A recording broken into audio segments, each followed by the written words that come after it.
জুইশরা পপুলেশনের দিক থেকে অনেক কম, কিন্তু তাদের শেয়ার হচ্ছে 20%।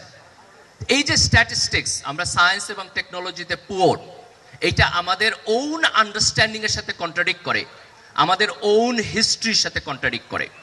আমাদের এটা বদলাইতে হবে। কিভাবে আমরা বদলাবো?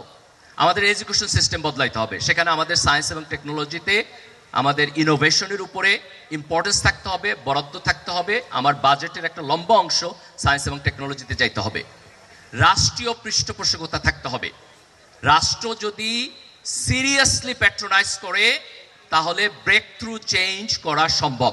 আমি একটা এক্সাম্পল দিচ্ছি, টার্কির। 2000 সালে টার্কির যে মিলিটারি ইন্ডাস্ট্রি, তার 80% তারা ইম্পোর্ট করত, অনলি 20% তারা নিজেরা ডেভেলপ করত। অনলি জাস্ট 22 ইয়ার্স তারা 80% নিজেরা তৈরি করছে, অনলি 20% এখন ইম্পোর্ট করে। এই যে তাদের আপসাইড ডাউন, এটা হচ্ছে রাষ্ট্রের পৃষ্ঠপোষকতার মধ্য দিয়ে। আজকে আমরা যদি চাই যে আমাদের এই যে ইয়াং সায়েন্টিস্টরা এরা বড় হয়ে নোটেবল নুরতাজে অর্ডার করে জিতে নিন গাড়ি, বাইক, আইফোন সহ কোটি টাকার পুরস্কার। অর্ডার করতে ভিজিট করুন nurtaj.com। সায়েন্টিস্টে পরিণত হবে, তাহলে রাষ্ট্রকে উদ্যোগ নিতে হবে যে আমরা তাদেরকে এই স্বপ্নটা দেখাবো যে তারা ইনোভেশনের মধ্য দিয়ে দুনিয়াকে পাল্টায় দিতে পারে। এই স্বপ্নটা আমাদেরকে সবাই মিলে দেখাইতে হবে, যাতে করে ব্রিলিয়ান্ট সায়েন্টিফিক মাইন্ড তৈরি হয়। সায়েন্স ওয়ান্ডারফুল জিনিস, এক্সট্রাঅর্ডিনারি জিনিস, but at the same time আমাদেরকে মনে রাখতে হবে সায়েন্সের লিমিটেশন আছে।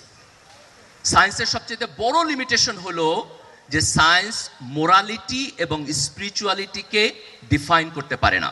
আমি যদি সিম্পলি কোশ্চেন করি যে কেন আমার মিথ্যা কথা বলা উচিত না, কেন আমার চুরি করা উচিত না, কেন আমার ডাকাতি করা উচিত না, কেন আমার ঘুষ খাওয়া উচিত না, কেন আমার প্রতিবেশীর প্রতি আমাকে বেটার আচরণ করতে হবে, you cannot get that answer from science.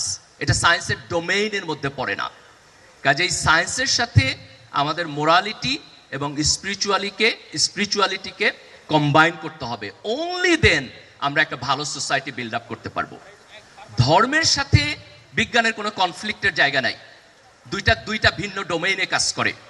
ধর্ম ফিলসফিক্যালি সৃষ্টিকর্তার কথা বলে, আল্লাহর কথা বলে, মানুষের জীবনে মোরালিটির ক্রিটিক্যাল ইম্পর্টেন্সের কথা বলে, মৃত্যুর পরে আমাদের ডেস্টিনেশন কি হবে সেটির কথা বলে। সায়েন্স আল্লাহর সৃষ্টিকে অবজার্ভ করে এবং বোঝার চেষ্টা করে যে এটা কিভাবে কাজ করে এবং আমরা কিভাবে এখান থেকে টেকনোলজি ডেভেলপ করতে পারি। ইসলামের মধ্যে ক্লাসিক এক্সাম্পল আছে যেখানে আমরা সায়েন্স এবং টেকনোলজির যে ডেভেলপমেন্ট সেটিকে আমরা অলওয়েজ অ্যাডপ্ট করেছি। রাসূল সাল্লাল্লাহু আলাইহি ওয়াসাল্লামের জীবনে উদাহরণ আছে।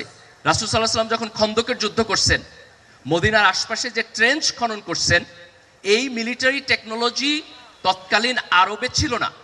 Arabian people did not know this. এটা মূলত পারস্যের টেকনোলজি। সেখান থেকে এটা ইম্পোর্ট হয়েছে একজন সাহাবীর মাধ্যমে এবং আল্লাহ রাসূল সেটাকে অ্যাকসেপ্ট করছেন। এই যে ইনোভেশনকে অ্যাকসেপ্ট করার মডার্নিটি, এইটা ইসলামের ক্লাসিক এক্সাম্পলের মধ্যে ইনহেরেন্ট অবস্থায় আছে। আজকে আমাদেরকে এটা রিভাইভ করতে হবে। আজকে তোমরা যারা এখানে অংশগ্রহণ করছো, আমি তোমাদের চোখে যে স্বপ্ন দেখছি, আমি আশা করব যে তোমরা একদিন অনেক বড় হবা।